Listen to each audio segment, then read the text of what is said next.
Hi, and welcome to Fearless Fridays Power Up Tips. I'm Dr. Dranitsaris, here today to talk to you about how self-neglect fuels the imposter syndrome. We really do need to stop thinking of a lack of self-care as a trivial matter. How often do you hear people saying they aren't good at self-care? Not even apologetically, maybe with a hint of embarrassment, perhaps. But it seems like nowadays it's quite a common occurrence and quite socially acceptable that we neglect ourselves and our well-being without any conscience of what we're doing to ourselves. It's like a badge of honor to neglect ourselves and put everyone else's needs before our own. And you know what? It really isn't okay. It's not okay to neglect ourselves and put our needs behind those of others in order to meet the unrealistic expectations of ourselves or of other people. You'd never think it was cool to tell your friends, hey, I forgot to feed my children today, or I forgot to take my kids out for a walk or make sure that they get exercise or get to bed in time. But when it comes to ourselves, we've somehow made it okay to say, I suck at self-care. We shrug our shoulders and then we keep doing it. What we don't realize is this mindset is fueled by the imposter syndrome, that collection of symptoms that is really run by those beliefs and behaviors such as self-neglect. People who struggle with the imposter syndrome, they often feel like they need to work harder and do more just so that other people will like them, so that they'll prove themselves and prove that they are okay, which can, of course, lead to neglecting self-care and ultimately burning out. They'll convince themselves that the consequences of taking time for themselves is just too risky. And if they power through and ignore their needs, they'll be fine. And it's just not true. People with the imposter syndrome often believe they don't even deserve downtime. They'll feel guilty when they take downtime, and that they'll eventually be exposed as frauds or judged for not doing enough.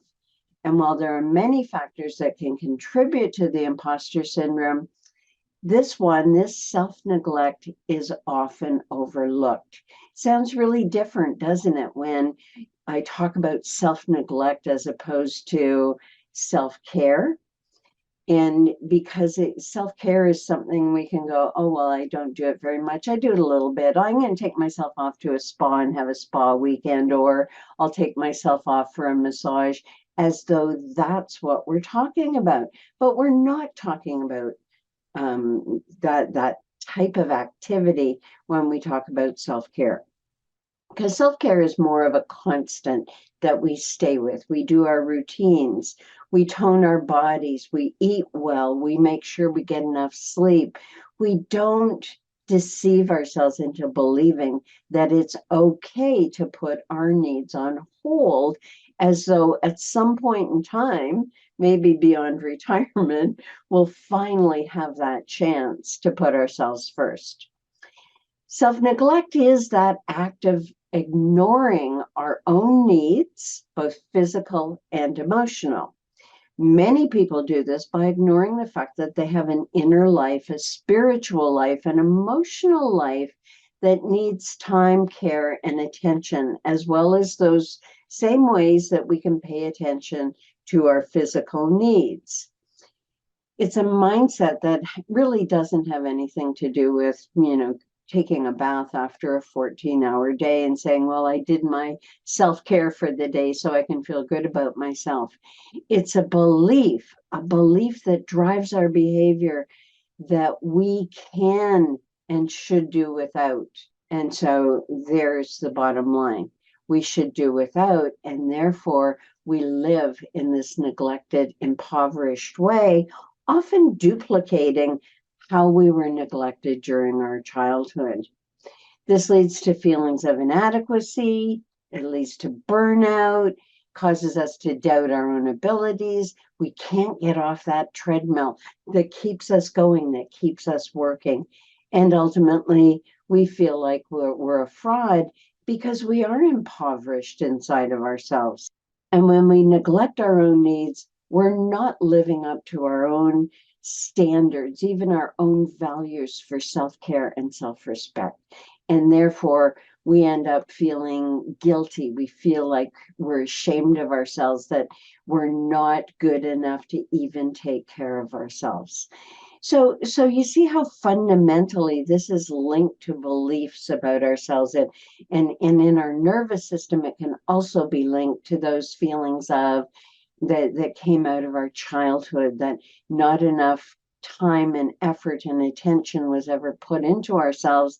And so we have to rewire our brain and create new neural pathways in order for ourselves to create the mistake that our nervous system keeps making, that we actually are a priority. I mean, if we're not taking care of ourselves, how in the world can we or should we expect that other people are going to prioritize ourselves? So we really can't do this alone. And this is the message we give out a lot when we talk about the imposter syndrome or self-neglect or perfectionism, any of these symptoms of the imposter syndrome that have their roots in childhood. That if you're suffering as a result of not being able to prioritize yourself and your emotional and physical needs, you have to recognize that by not attending to these underlying issues that cause the imposter syndrome, you just end up feeling more guilty and ashamed. And instead of reaching out for help, what you do is you probably beat yourself up. Kicking yourself when you're down. Isn't that the habit that we get frustrated, we get angry with ourselves for not being able to honor our commitments to ourselves?